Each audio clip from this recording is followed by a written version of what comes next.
Hello everyone. तो आशा करता हूँ आपने भी एक जैकपॉट प्रॉफिट बनाया होगा इस ट्रेड में। निफ्टी में और बैंक निफ्टी सब में हमने लगातार 4 दिन से बाइंग की ही डिस्कशन किया है। और देखिए मार्केट में हमारा बाइंग यहाँ था। काफी लोग यहाँ पे देखिए ये जो बढ़ रहा है तो यहाँ पे देखिए काफी पैनिक क्रिएट करते हैं, काफी इसमें फोमो में आते हैं। लेकिन हम देखिए हमारा एंट्री का लेवल यहाँ था पूरा 22,000 के आसपास में, और टारगेट था हमारा प्रीवियस हाई जो कि 22,500 है। और इस टारगेट को टच करने के बाद प्राइस नीचे भी आया, और कल के वीडियो में मैंने टारगेट थोड़ा सा और ऊपर बढ़ा कर भी बताया था। तो ये जो सेल ऑफ आया, ये जो रेजिस्टेंस के बाद देखिए, रेजिस्टेंस के पास मैंने आपको कई बार डिस्कस किया है, और ये सारा इसी यूट्यूब चैनल पर डिस्कस करते रहता हूँ कि कोई भी रेजिस्टेंस के पास प्राइस आता है तो आपको प्रॉफिट बुक करना जरूरी है, या फिर वहां पे देखना है कि सेलिंग का कोई सेटअप बन रहा है।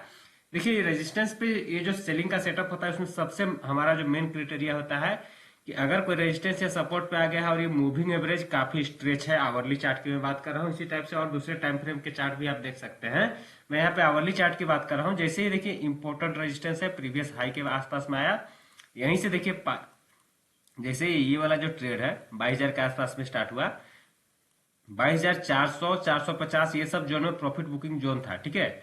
उसके बाद देखिए प्राइस में क्या हुआ, इसका एक बार 5 मिनट के चार्ट को समझिए। आप बहुत बार ये चीज देखेंगे कि देखिए प्राइस में हम लगातार यहाँ से देखिए हम हमारा जो सेटअप है यहाँ से देखिए पहली बार ये हुआ कि बाइंग में आ गए, ठीक है। लगातार यहाँ पे बाय ऑन डिप्स, जितने भी डिप मिले सब में बाइंग, सब में बाइंग हुई, सब में बाइंग हुई। एक जैकपॉट प्रॉफिट कंटिन्यू करते गया। उसके बाद जो हुआ वो तो हुआ बहुत ही जबरदस्त, देख रहे हैं। ये जो मूवमेंट आया यहाँ पे देखिए, ये यहाँ से स्टार्ट हुआ 22,100 200 से डायरेक्ट ये हमारा एक ट्रेंडिंग मूवमेंट दिया। कितने पॉइंट का दिया? ये 300 पॉइंट का दिया। और इस ट्रेंडिंग मूवमेंट के बाद यहाँ पे देखिए मैंने बोला ना कि रेजिस्टेंस पे आ गया। जब प्राइस रेजिस्टेंस पे आ जाता है उसके बाद कोई भी टाइम फ्रेम में अगर रिवर्सल के कोई सिग्नल मिले और मूविंग एवरेज स्ट्रेच हो, जैसे कि आवरली चार्ट में स्ट्रेच है और 5 मिनट के चार्ट में आपको यहाँ पे देखिए इवनिंग स्टार टाइप का फॉर्मेशन देखने के लिए मिला, ठीक है। अब इसके नीचे भी गया, मूविंग एवरेज के भी नीचे गया, तो ये मूवमेंट भी पकड़ा जा सकता है। अगर आप नहीं पकड़ते हैं तो कोई दिक्कत नहीं है, क्योंकि मेजर ट्रेड को आप समझिए पहले कि जो हमारा मेन ट्रेड था वो मेन ट्रेड क्या था, डेली चार्ट आवरली चार्ट के बेसिस पे। कि अब देखिए मार्केट में हमें क्या है कि एक अच्छा मूवमेंट ऊपर की तरफ मिलेगा। यहाँ पे देखिए ये वाला पूरा एक्यूमुलेशन जोन हुआ, ठीक है। यहाँ पे क्या हुआ कि नीचे सेलिंग जो कर रहे थे उनको ट्रैप किया, उसके बाद ये ऊपर की तरफ आने के लिए हमें यहाँ तक का टारगेट पहले से हमने डिसाइड किया था कि ये क्या करेगा कि ऊपर आएगा। यहाँ पे देखिए ऊपर यहाँ तक कितना टारगेट था उतना ही टारगेट तक आया। उसके बाद देखिए उस टारगेट के बाद जैसे ही पहुंचा नीचे भी आ गया, ठीक है। अब कल हमने थोड़ा सा टारगेट को ऊपर भी एक्सटेंड किया था, तो ये टारगेट ऊपर वाला भी आ सकता है। अब उसको कैसे लाना है और उसको कैसे ट्रेड करना है उसको समझते हैं। अभी तक मार्केट हमारा क्या था कि फिर से इसको मैं आवरली चार्ट में कर ले रहा हूँ ताकि आपको मैं चीजें एक्सप्लेन कर सकूँ। देखिए मैं आपको ज्यादातर आवरली चार्ट में निफ्टी सेंसेक्स बैंक निफ्टी की बात इसलिए करता हूँ क्योंकि इसमें बहुत सारा क्लियर डेटा मिलता है, ठीक है। और जो क्लियर डेटा मिलता है मैं लगातार हर डेटा के साथ आपके साथ शेयर करते रहता हूँ कि देखिए अब मार्केट किधर जाने वाला है, और क्लियर कट उधर ही जाता है। ऐसा नहीं है कि वो देखिए एक आध बार ऐसा होगा कि घूमेगा, लेकिन जैसे ही घूमेगा, जैसे यहाँ से देखिए यहाँ से हमारा व्यू था कि नीचे जाएगा, लेकिन यहाँ से जब घूमा तो हमने इसे पकड़ लिया ना, यहीं पे पकड़ा। ऐसा थोड़ा है कि यहाँ पे आने पे मैंने आपको साथ शेयर किया। जैसे ये रिवर्स करने का कोशिश किया, जैसे ही एवरेज के ऊपर आया और यहाँ पे इस टाइप का पैटर्न बनने लगा, मैंने आपके साथ क्लियरली शेयर किया कि अब ये ऊपर का टारगेट यहाँ तक जाने के लिए तैयार है। उसके बाद देखिए अब यहाँ पे काफी लोग यहाँ पे फोमो में आके बाय सेल प्लान करते हैं। देखिए प्लानिंग यहाँ पे होता है, यहाँ पे प्लानिंग हुआ, यहाँ पे हमने बाय किया और एक अच्छा प्रॉफिट यहाँ पे लिया हमने, ठीक है। तो ये जो होता है एक अच्छा प्रॉफिट होता है। देखिए प्रॉफिट बुक करने का तरीका मैंने आपके साथ लगातार शेयर किया, यहाँ भी शेयर किया कि अगर इस पैटर्न पे आप अगर ट्रेड कर रहे हैं तो पार्शियल प्रॉफिट बुकिंग इस रेजिस्टेंस पे हो गया, फिर से नीचे मिला, फिर से एडिंग हुआ। यहाँ से देखिए ये जैसे ही ये सब रेजिस्टेंस जोन में आया, यहाँ से हमारा पार्शियल प्रॉफिट बुकिंग स्टार्ट हो गया। और जैसे इस रेजिस्टेंस को ये पार नहीं करने पाया, यहाँ से रिवर्स होने लगा, मैंने 5 मिनट के चार्ट पे दिखाया, तो वहां पे फास्ट प्रॉफिट बुकिंग आया, तो वहां भी अपना पोजीशन को एग्जिट कर देना चाहिए उसके बाद। क्योंकि देखिए आपको एक मौका मिलेगा, कहाँ पे मौका मिलेगा, जब आपको बाय ऑन डिप्स करना है तो कहाँ पे बाय ऑन डिप्स करना है, मैंने आपको क्या बताया। रेजिस्टेंस पे तो आप नहीं करेंगे ना बाय, आपको बाय अगर करना है तो आप नीचे से बाय करेंगे, सपोर्ट पे बाय करेंगे। ये सब रेजिस्टेंस पे प्रॉफिट बुकिंग होता है। बाय ऑन डिप्स का मार्केट में ये चीज भी और भी ध्यान रखिएगा कि जब रेजिस्टेंस पे आता है तो उसमें प्रॉफिट बुकिंग जरूरी होता है कुछ ना कुछ। आप पूरा क्वांटिटी को कब एग्जिट करेंगे, जब आपका पूरा ट्रेंड चेंज हो जाएगा। जैसे हमने यहाँ पे एंट्री पकड़ा तो ये पूरा क्वांटिटी अभी तक एग्जिट नहीं हुआ है। मान लीजिए कि आपने 5 लोट से ट्रेड लिया यहाँ पे, कि आपको यहाँ से 5 लोट का ट्रेड लेना है, इसको मैं एक्सप्लेन कर रहा हूँ कि कैसे इसको करना होता है, ठीक है। अगर 5 लोट आपने ट्रेड लिया यहाँ से, यहाँ पे मैंने आपको बताया, यहाँ पे ऊपर आया 1 लोट आपने एग्जिट कर दिया, ठीक है, या फिर 2 लोट एग्जिट कर दिया। उसके बाद क्या हुआ, नीचे आया प्राइस, फिर नीचे प्राइस आया, फिर से इस लोड को जो आपने यहाँ पे एग्जिट किया था फिर से यहाँ पे प्लान कर सकते हैं, क्योंकि आपका स्टॉप लॉस ये नीचे का बन रहा है। तो अभी भी इस ट्रेड से तो आप एग्जिट नहीं हुए हैं, लेकिन आपको एक मौका मिल गया, फिर से ऊपर आया, फिर से आपने यहाँ पे एक दो लोट एग्जिट कर दिया, फिर नीचे मिला, फिर जो बाकी जो तीन लोट है उसके साथ कोई छेड़छाड़ नहीं, ठीक है। उसके बाद क्या हुआ, तो बाकी जो तीन लोट है उसके साथ कब छेड़छाड़ करना है मैं आपको बताऊंगा। टारगेट प्रॉफिट जब हमारा जो टारगेट होता है, या फिर एक देखिए जैसे कि यहाँ से 200 से चला तो 400 500 आ गया, तो वहां पे आपको 2% 1% जो आपका एक क्राइटेरिया होना चाहिए, लेकिन चार्ट के हिसाब से क्या होना चाहिए कि एक इंपॉर्टेंट रेजिस्टेंस पे होना चाहिए प्रॉफिट बुकिंग का जोन। लेकिन आपको यहाँ पे क्या करना है कि अगर आपने 5 लोट ट्रेड लिया तो 2 लोट से आपको एंट्री एग्जिट करते रहना है, ठीक है। बाकी जो 3 लोट है वो यहाँ पे स्टॉप लॉस उसको लगा कर रख लीजिए कि अगर इसके नीचे जाता है तो उसका स्टॉप लॉस होगा, बाकी उसके साथ कोई छेड़छाड़ नहीं करना है, उसको टारगेट तक वेट करना है। अब ये जो बाय ऑन डिप्स में ये जो हमें कुछ कुछ क्वांटिटी मिला ना यहाँ पे ये सब जोन में मिला, तो इसमें क्या हुआ, कुछ ना कुछ प्रॉफिट चलता ही गया, ठीक है। और क्या हुआ कि जब हमको प्रॉफिट कब बुक करना है, यहाँ पे देखिए ऊपर आ गया, फिर से यहाँ पे डिप में अगर बाय हो गया तो ठीक है, नहीं तो अगर एक आध लॉट छूट भी गया तो कोई दिक्कत नहीं। फिर जब यहाँ पे आया ना, अब देखिए यहाँ जब ये फ्री जोन में निकल गया तो अब यहाँ पे ये पूरा खाली जगह है, तो जब यहाँ पे आएगा तब हम प्रॉफिट बुक करेंगे। तो एक कैंडल बना है हमें यहाँ पे। अब यहाँ पे हम क्या करेंगे कि अब यहाँ पे हम बाय ऑन डिप्स रणनीति नहीं अपनाएंगे, क्योंकि हमारे टारगेट के आसपास में आ गया है। तो अब यहाँ पे हमारा क्या क्राइटेरिया होना चाहिए कि ये जो हमने यहाँ पे ऐड किया था पोजीशन, वो सबको ही प्रॉफिट कुछ कुछ बुक करेंगे, और ये जो 3 लोट हमने और 5 लोट में 1 2 लोट तो आपका यहाँ पे बाय सेल चल रहा है, बाकी जो रखा हुआ था वो भी, क्योंकि हमने यहाँ पे 22,000 पे ऐड किया, 22,300 400 पे आ गया, तो उसमें से भी 1 2 लोट एग्जिट हो जाना चाहिए, ठीक है। जो एक और लोट यहाँ पे क्या कहाँ पे एग्जिट होना चाहिए, यहाँ पे जो फाइनल है यहाँ पे, ठीक है।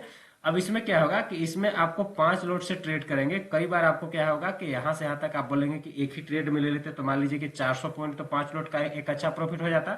लेकिन ये जो मूवमेंट है ये बार बार आपको ऐसा नहीं मिलता है, इस चीज को आप समझिएगा कि ये जो पूरा रेंज बाउंड मार्केट है, यहाँ पे भी आपका बाइंग सेलिंग का भी हो सकता है, लेकिन यहाँ पे अगर आप इतने बड़े टारगेट के लिए पांचों लॉट को अगर होल्ड किए हुए रहेंगे, स्टॉप लॉस पे नहीं निकलेंगे, तो इसमें प्रॉब्लम हो सकता है। क्योंकि ये जो मूवमेंट है आपको आपको मतलब 80% चांस में ये मूवमेंट नहीं मिलने वाला है, 20% चांस में मिलने वाला है कितना एक फास्ट मूवमेंट आ जाए। तो इस फास्ट मूवमेंट में अगर आपने 5 लॉट से ट्रेड किया तो आप यहाँ पे 200 400 पॉइंट कवर कर रहे हैं, 200 300 पॉइंट भी अगर कवर कर रहे हैं तो 1000 पॉइंट कवर कर रहे हैं, ठीक है।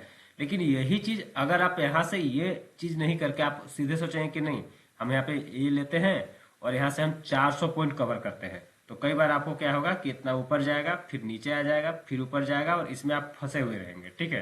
तो इसलिए ये रहता है कि आप यहाँ पे देखिए कुछ प्रॉफिट बुक कीजिए, फिर नीचे मिला, फिर बुक कीजिए।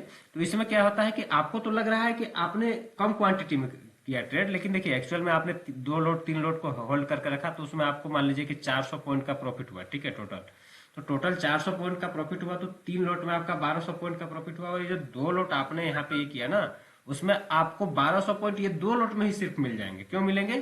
क्योंकि आपने यहाँ पे क्या किया, यहाँ से यहाँ तक ऊपर गया, 200 पॉइंट मिला तुरंत से, 200 250 पॉइंट, फिर से नीचे आ गया, ठीक है। नीचे आने के बाद ये सब जोन में मिला, तो फिर से यहाँ पे आपका 200 पॉइंट मिल गया, फिर से नीचे आया, फिर से आपको 200 पॉइंट मिल गया, तो आपको पर लोट 600 700 पॉइंट यहाँ पे आसानी से मिल जा रहा है। तो 2 लोट अगर और है तो 1200 पॉइंट तो मिल जाएगा, और 3 लोट का भी आपका 1200 मिल जाएगा।